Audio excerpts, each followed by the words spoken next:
Eu preciso começar esse vídeo confessando que eu passei as últimas semanas obcecada por um homem mais velho, extremamente inteligente, e que andava descalço fazendo perguntas inconvenientes para as pessoas na rua, e que por conta disso foi condenado à morte por irritar uma sociedade inteira. E não é um professor de humanas no auge da crise existencial. É Sócrates. Só que o plot twist dessa história é outro. O homem que mudou completamente a filosofia ocidental dizia que aprendeu as coisas mais profundas sobre o amor e o diálogo com uma mulher chamada Diótima, e quase ninguém fala dela. Enquanto todo mundo decora frases de Sócrates para parecer inteligente no Instagram, eu, desde que descobri a existência de Diótima, fico me perguntando como uma mulher apagada da história conseguiu ensinar um dos maiores filósofos de todos os tempos a enxergar o amor de um jeito que ainda destrói emocionalmente qualquer pessoa hoje. Mas antes de eu te contar como ela moldou Sócrates, deixa eu te dar um soco no estômago, um soco de realidade. No diálogo mais famoso de Platão, chamado O Banquete, Sócrates não dá uma opinião própria sobre o amor. Ele fala: "Vou repetir o que Diótima me ensinou". Na obra, ele não fala isso de forma literal, mas a maneira como ele fala dá a entender de que ele está se referindo a ela. O maior filósofo do Ocidente está dizendo que quem entende do assunto é ela. E isso está escrito há 2400 anos. E ninguém, repito, ninguém te contou isso em lugar nenhum. Nem na escola, nem na igreja e nem em qualquer outro lugar. E o porquê disso é o que a gente vai discutir agora nesse vídeo. Vamos por partes. Diótima aparece na obra O Banquete, de Platão. E o contexto são vários homens bebendo e discutindo sobre o que é o amor. E aí chega a vez de Sócrates. E ele diz que aprendeu tudo sobre o amor com uma mulher estrangeira, uma sacerdotisa chamada Diótima. E aí ele passa o resto do diálogo repetindo os ensinamentos dela. Diótima explica a famosa escada do amor. Nós começamos amando um corpo bonito, depois amamos todos os corpos, e a partir daí amamos as almas, e por fim chegamos ao amor pela sabedoria pura. Esse conceito é um dos pilares da filosofia ocidental, e quem criou não foi Sócrates, foi Diótima. O que pouca gente sabe é que Diótima significa honrada por Zeus. Uma mulher com um nome que remete ao deus máximo não é coincidência. Platão não escolheu esse nome à toa. Ele queria dizer que a sabedoria feminina vem do divino, só que a gente demorou 2 milênios para perceber isso. Como eu mencionei um pouco mais para trás do vídeo, Diótima explica a famosa escada do amor.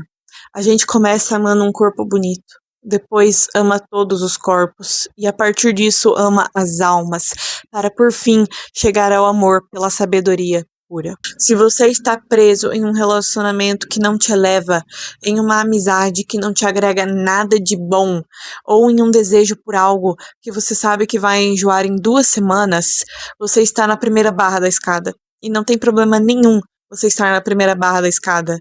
Diótima não julga ninguém por estar na primeira barra da escada, mas ela avisa que ficar aí, é um desperdício de tempo. E tempo é a única coisa que não se pode comprar de volta. Agora pensa comigo. Se isso acontecesse hoje, um homem famoso dizendo que aprendeu tudo com uma mulher, nós falaríamos dela o tempo todo, teria notícia, teria podcast, teria vídeo no YouTube, no Instagram, em todo lugar teria notícias falando dela. Mas não é o que acontece. A história foi escrita por homens, copiada por monges homens e ensinada por padres homens. E em cada uma dessas etapas, Diótima foi sendo apagada. E alguns tradutores até sugeriram que ela era inventada, que Sócrates só inventou ela e que na verdade ele falava sozinho. E por quê? Porque a ideia de um gênio sendo mentorado por uma mulher era tão desconfortável que eles resolveram criar uma mentira dentro de uma mentira. Mas o ponto é, não é tão preto no branco quanto te fizeram acreditar. Então, o que aconteceu? Por que a gente cresceu ouvindo o contrário? No século IV, a igreja se institucionalizou dentro do Império Romano, e o Império Romano era profundamente patriarcal. As mulheres não podiam liderar nenhuma esfera. A igreja, então, para sobreviver, se adaptou ao império e começou a reinterpretar os textos. Versículos que falavam de liderança feminina foram traduzidos de outra forma. Palavras como diácona viraram serva, colaboradora virou auxiliadora. O texto não mudou. O que mudou foi quem traduziu e com quais óculos. E olha, eu não tô dizendo aqui pra você sair da sua igreja, pra você brigar com alguém. Eu só tô dizendo que tem líderes religiosos que genuinamente acreditam que estão protegendo a ordem divina. Mas a reflexão que eu te convido a fazer aqui é: quem se beneficia com essa interpretação? Quando você diz que uma mulher não pode mentorar, quem continua no poder? Homens. Quando você diz que uma mulher deve se calar porque ela não pode ter opinião, quem fala por ela? Homens. E eu não tô dizendo que é uma conspiração, eu tô dizendo que é um sistema. E sistemas funcionam sozinhos e muitas vezes sem maldade individual. Cada padre, cada pastor, cada professor que repetiu isso sem questionar, ou muitas vezes sem nem mencionar para os alunos, porque quase ninguém se interessa por esse tipo de assunto e por se aprofundar nesses assuntos, eles não são os vilões. Eles são produtos do sistema, mas você pode ser a pessoa que vai quebrar este ciclo. Eu tô dizendo que o argumento é contra a Bíblia não se sustenta quando você de fato lê a Bíblia inteira e não só aqueles versículos que eles escolheram para te manter no seu lugar.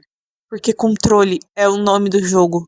Se você convence uma mulher de que Deus não quer que ela lidere, ela nunca vai questionar, porque quem interpreta Deus são sempre os homens. E aí ela se cala, ela não lidera e ela não ocupa o próprio espaço que ela merece ocupar. E aí o ciclo se repete. E o que mais me assusta é que muitas vezes a gente não percebe o quanto isso entrou na nossa cabeça. Às vezes eu mesma me pego pensando: será que eu tenho autoridade suficiente para ensinar isso? Será que não estão me achando prepotente? Quem sou eu para ensinar isso? Só que aí eu me lembro da Diótima. Ela não tinha esses pensamentos. Ou até tinha, mas ensinou mesmo assim, porque sabedoria não espera licença, sabedoria apenas flui. E se você tem algum conhecimento que pode ajudar alguma pessoa de alguma forma, então você não está roubando a autoridade de ninguém, você está distribuindo. E isso não é pecado. Diótima foi apagada. E você sente esse apagamento toda vez que a sua opinião é desconsiderada numa reunião, toda vez que te chamam numa sala e dizem que você foi muito agressiva por ser direta, ou quando dizem que o seu lugar é ajudar e não liderar. Isso não é sobre religião, é sobre poder e sempre foi sobre poder. A religião, ela foi usada como ferramenta e não como origem. Eu quero que você faça uma coisa agora. Pausa o vídeo por 5 minutos, fecha os olhos e pensa quantas vezes você deixou de falar alguma coisa porque achou que não era o seu lugar. Quantas vezes você se calou numa roda de homens e quantas vezes você pensou: se eu fosse homem, a minha opinião teria peso? Pois é, isso não é paranoia, isso é história. E a história está sendo reescrita agora, neste exato momento, por mim, por você e por cada mulher neste mundo. Então, da próxima vez que bater aquela vozinha na sua cabeça, será que eu posso mentorar? Será que eu posso liderar? Será que Deus vai me punir? Lembre-se de Diótima. Ela não pediu licença para nenhum homem. Ela simplesmente ensinou. E o maior filósofo da história aprendeu de joelhos. E se Deus criou a sabedoria, ele não criou ela com gênero. Ele criou ela com voz. Sabedoria tem voz. E a sua voz é sabedoria, sim.